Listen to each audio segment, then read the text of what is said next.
Assalamualaikum warahmatullahi wabarakatuh. Anak-anakku kelas fisika, hari ini kita jumpa lagi dengan pembelajaran via online. Bagaimana kabar kalian? Semoga kalian tetap sehat, kuat, dan bersemangat. Walaupun keadaan kita dalam kondisi seperti ini, kita tetap memperjuangkan masa depan kita. Selamat memperhatikan pelajaran berikut ini.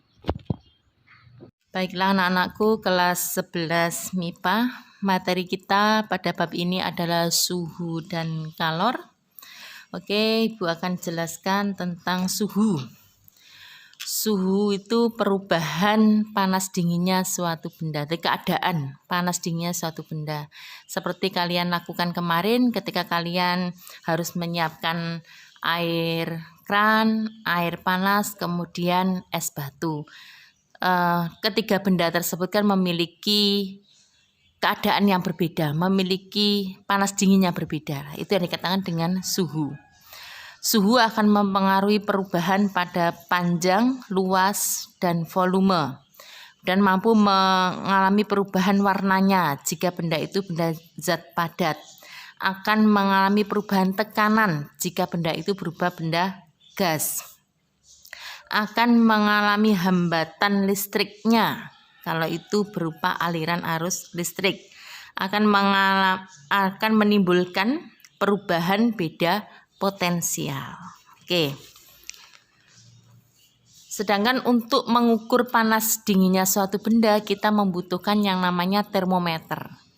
Macam-macam termometer, ada termometer batang, ada termometer raksa, ada termometer dinding. Nah, kemudian kalau kita lihat skalanya, ada skala Celsius, ada skala Reaumur, Fahrenheit, dan Kelvin. Oke.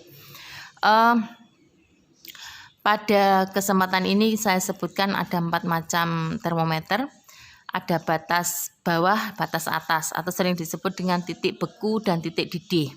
Celsius memiliki titik beku 0 derajat sampai titik didihnya 100 derajat Celsius. Reaumur memiliki titik beku 0 dan titik didihnya 80 derajat Reaumur.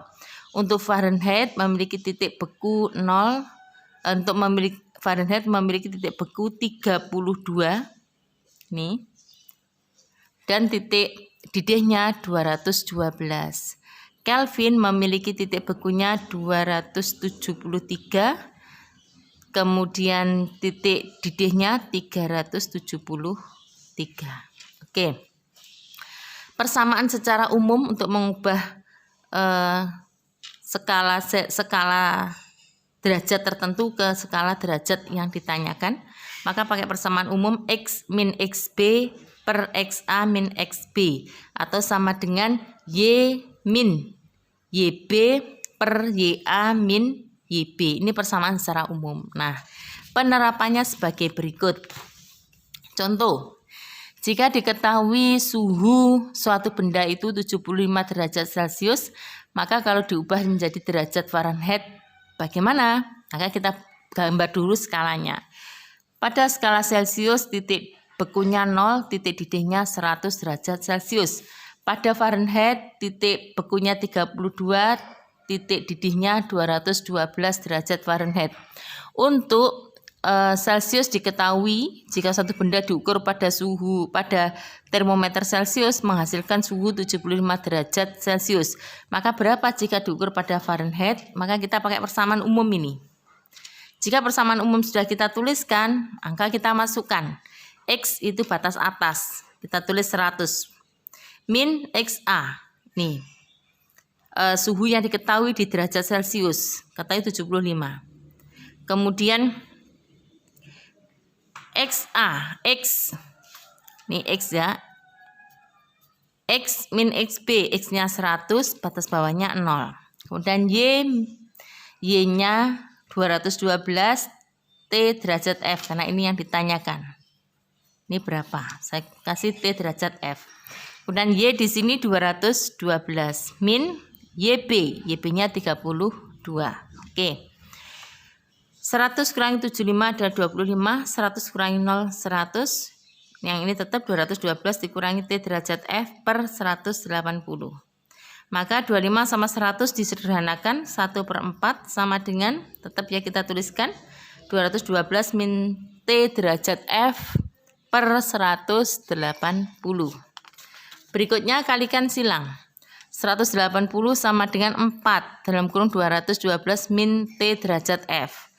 180 dengan 4 bisa disederhanakan. Ini dicoret, ini tinggal 45. Ini 1. Sehingga 45 sama dengan 212 min T derajat F.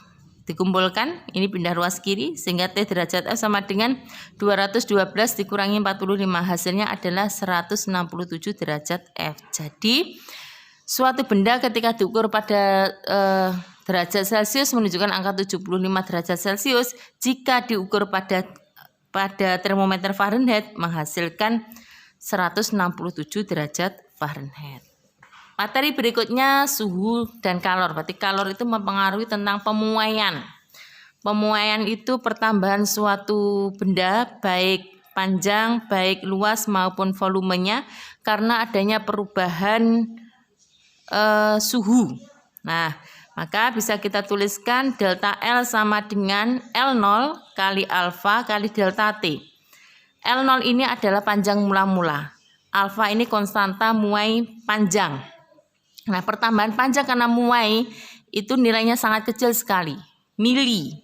Nanti mili. Contoh benda yang mengalami pemuaian, contohnya kaca. Nah, karena itu kalau memasang kaca dengan kayu pasti dikasih selisih beberapa mili walaupun kecil sekali. Agar ketika keduanya mengalami pemuaian, kayu mengalami penyusutan, kemudian kaca menambah lebarnya, maka kaca tidak patah, tidak pecah. Contoh lagi pemuaian minyak goreng. Minyak goreng kalau dimasukkan dalam kulkas dia juga mengalami pemuaian. Jadi pemuaian itu tidak selalu berkembang ya, tidak selalu bertambah. Bisa juga menyusut, itu juga yang disebut dengan pemuaian. Nah, maka bisa kita tuliskan delta L sama dengan L0 kali alfa kali delta T. Sedangkan muai luas itu delta itu perubahan ya, perubahan luas sama dengan A0 panjang mula-mula, luas mula-mula sebelum dikasih suhu, perubahan suhu kali beta kali delta T. Kemudian kalau volume berarti terjadi pada gas, delta V sama dengan V0 kali gamma kali delta T. Oke, berikutnya alfa, beta, gamma itu suatu konstanta pemuaian zat tertentu. Jadi tergantung dari bahan yang mengalami pemuaian itu berupa apa. Nanti akan menentukan alfa, beta, sama gamma. Hubungan alfa, beta, sama gamma. Gamma itu sama dengan 3 alfa. Kalau beta sama dengan 2 alfa. Nah, kalau tadi menghitung delta L, delta A, dan delta V, sekarang kita menentukan panjang akhir setelah benda itu mengalami pemuaian. Maka L aksen sama dengan L0 plus delta L. Kalau luasannya berarti luasan akhir sama dengan luasan awal plus delta A, pertambahan luas.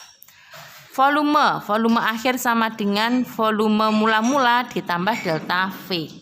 Maka pertambahan panjangnya ini yang saya katakan tadi, pertambahan panjangnya, pertambahan panjang, pertambahan luas, pertambahan volume itu nilainya sangat kecil sekali.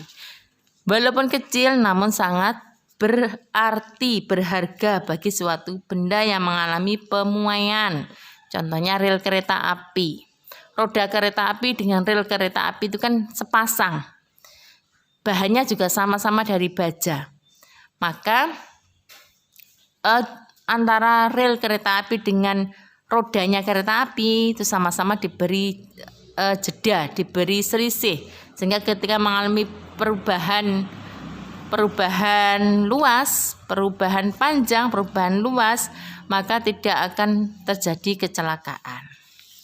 Oke, saya lanjutkan di materi berikutnya tentang kalor. Kalor itu panas suatu benda. Kalor bisa dilambangkan dengan Hi. Ini lambangnya kalor. Kalor satuannya bisa joule, bisa kalor. Kalor bisa disebut dengan Hi lepas, bisa disebut dengan Hi terima. Saya jelaskan dulu persamaan secara umum. Hi, kalor dilambangkan dengan Hi. Hi sama dengan mc C kali delta T. M ini adalah massa. C ini kalor jenis benda. Kalau jenis air nilainya 1. Kalau satuannya kalori ya 1 kalori per gram.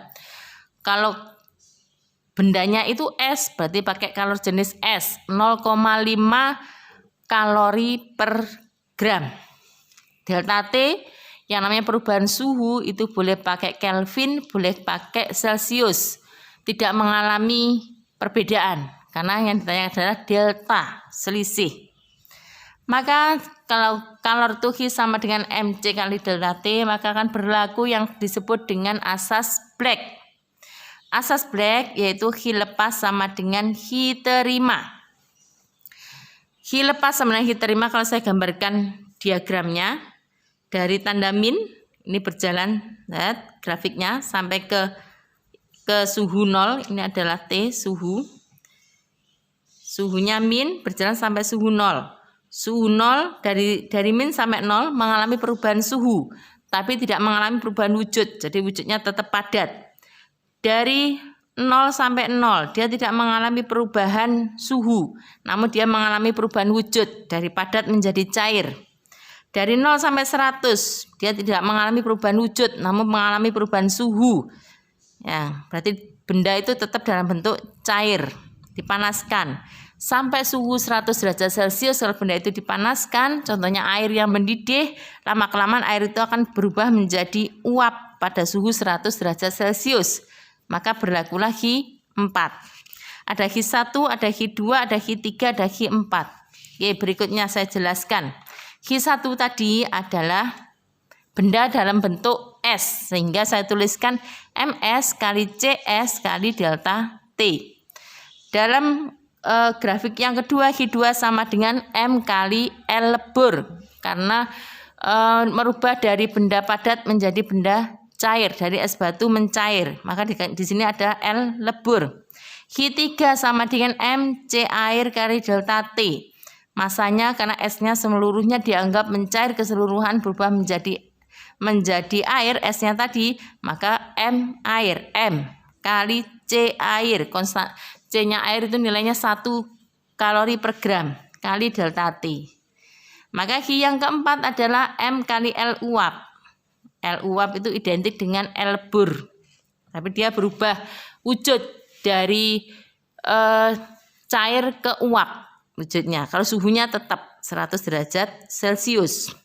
Example, contohnya, jika saya mempunyai es sebanyak 50 gram dengan suhu min 10 derajat Celcius, hitunglah kalori yang dibutuhkan untuk meleburkan seluruh es tersebut. Jadi ada es yang masanya 50 gram memiliki suhu min 10 derajat Celcius. Maka jika yang ditanyakan kalori yang digunakan untuk melebur seluruh es, berarti seluruh es nanti berlebur berubah menjadi air. Kalau saya gambar grafiknya seperti ini. Suhunya awalnya min 10 sampai ke suhu 0 derajat. Suhu 0 derajat sampai ini benda itu hanya mengalami perubahan wujud, tapi tidak mengalami perubahan suhu, tetap 0.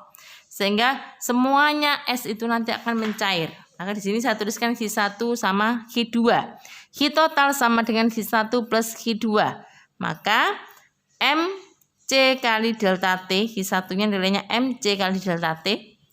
Ya, delta T ini walaupun di sini min sampai 0, nilainya tidak min, karena min sama 0 lebih banyak 0, sehingga kalau delta T 0 min 10, maka nilai delta T-nya adalah positif 10. Plus Hi 2-nya M kali L lebur, karena semua es dianggap melebur, mencair. Maka kalau kita masukkan angkanya 50 kali 1 kali 10 plus 50 kali 80. 50 kali 10 500, 50 kali 80 4000, sehingga hasilnya adalah 4500 kalori. Ini untuk kalor. Dengan pertanyaannya hanya satu kejadian. Satu kejadian maksudnya itu satu benda tapi dia mengalami dari suhu min sampai dengan mencair. Oke, berikutnya saya punya soal dengan keadaannya berbeda. Air mendidih 100 derajat Celcius sebanyak 250 ml dituangkan dalam panci berisi 400 ml air dengan suhu 35 derajat Celcius. Tentukan suhu campurannya. Berarti ini ada dua benda, yaitu air yang 250 ml kondisi mendidih dan 400 ml pada suhu 35. Berarti suhunya itu ya suhu hangat-hangat kuku ini. Sehingga Q lepas sama dengan Q terima. Rumus umumnya dimasukkan dulu. MC kali delta T sama dengan MC kali delta T. Ini adalah hukum asas Bragg. Q lepas sama dengan Q terima. Yang berfungsi sebagai melepas kalor yang memiliki suhu tertinggi, yaitu air yang mendidih. Yang memiliki terima adalah benda yang memiliki suhu terendah, yaitu 35 derajat Celcius. Maka bisa dituliskan MC kali delta T sama dengan MC kali delta T.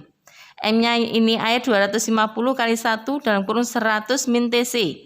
Sama dengan 400 kali 1 dalam kurung TC min 35.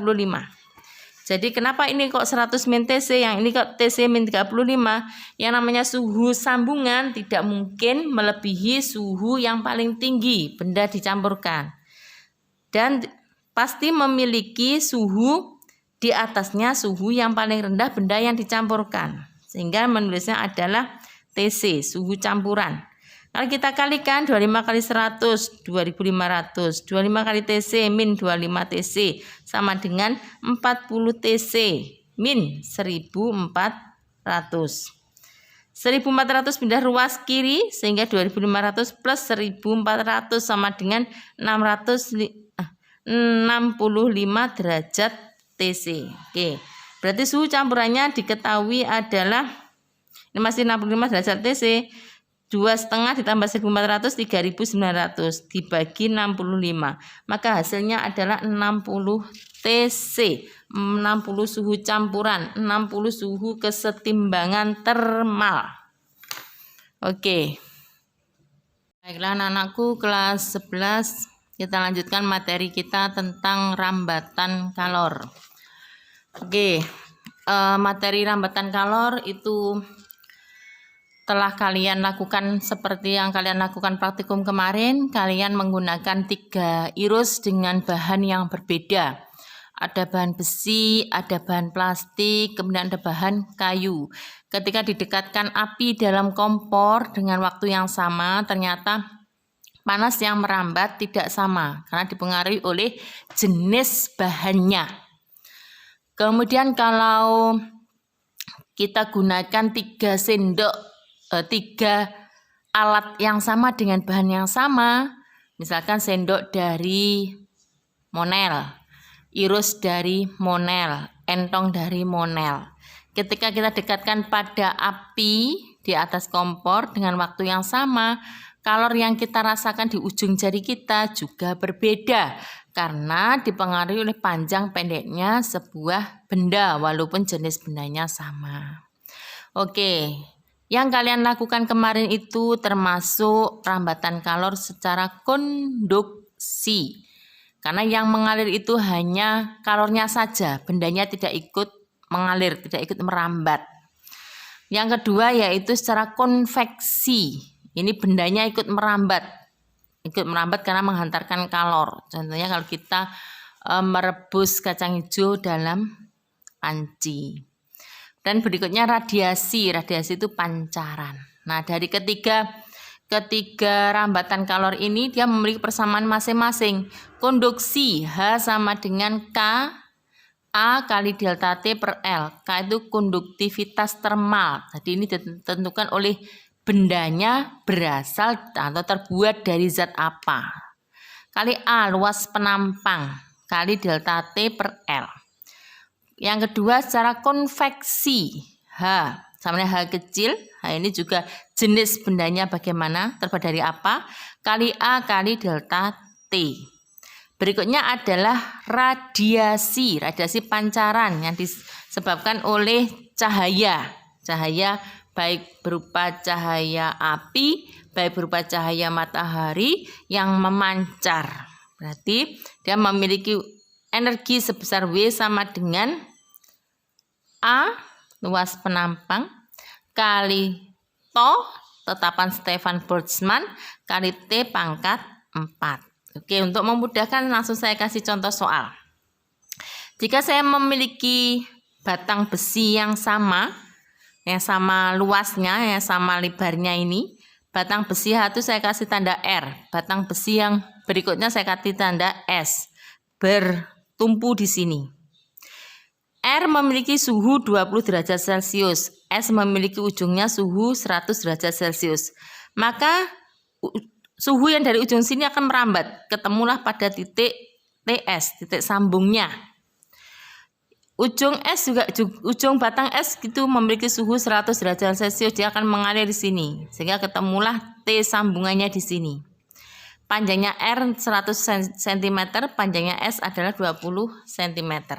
Nah, berikutnya H di R, konduksi di R sama dengan konduksi di S. Sehingga persamaan umum kita masukkan K kali A kali delta T per LR sama dengan K kali A kali delta T per LS. K dicoret dengan K karena sama-sama terbuat dari besi. A dicoret dengan A karena dia memiliki luas penampang yang sama. Sehingga tinggal delta T per LR sama dengan delta T per LS. Suhu sambungan ini yang perlu diperhatikan, pasti hasilnya itu nanti di atas 20 derajat Celcius. Dan suhu sambungan ini hasilnya tidak mungkin lebih dari 100, pasti di bawahnya 100 derajat Celcius. Sehingga kita tuliskan TS, karena 100 lebih tinggi daripada suhu sambungannya. Yang R, karena kita tuliskan TS min 20, karena suhu sambungannya nanti pasti lebih tinggi daripada 20 derajat Celcius. TS min 20 sama per 100 cm ada 1 meter, diubah ke meter. Delta T yang ini berarti 100 min TS per 20 cm gantian meter 0,2. Kalikan silang. Ini kali sini, ini kali sini. Sehingga 0,2 TS min 20 sama dengan 100 min TS. 0,2 kali TS, 0,2 TS min 0,2 kali 24 sama dengan 100 min TS. Sehingga TS sama dikumpulkan dengan TS. TS bawa ruas ke kiri sehingga hasilnya 1,2 TS min 4 bawa ruas ke kanan sehingga 100 plus 4 hasilnya 104. Sehingga cara mencari TS adalah 104 dibagi 1,2. Maka hasilnya adalah 86,7 derajat Celcius. Nah, ini adalah contoh untuk rambatan kalor secara konduksi. Untuk cara konveksi dan radiasi, silakan dipelajari di buku Sarguvindo. Demikian tadi anak-anak materi yang telah kalian simak. Semoga kalian mudah memahami. Sampai jumpa di pertemuan yang akan datang. Semoga ilmu kalian bermanfaat. Sampai jumpa di lain kesempatan. Wassalamualaikum warahmatullahi wabarakatuh.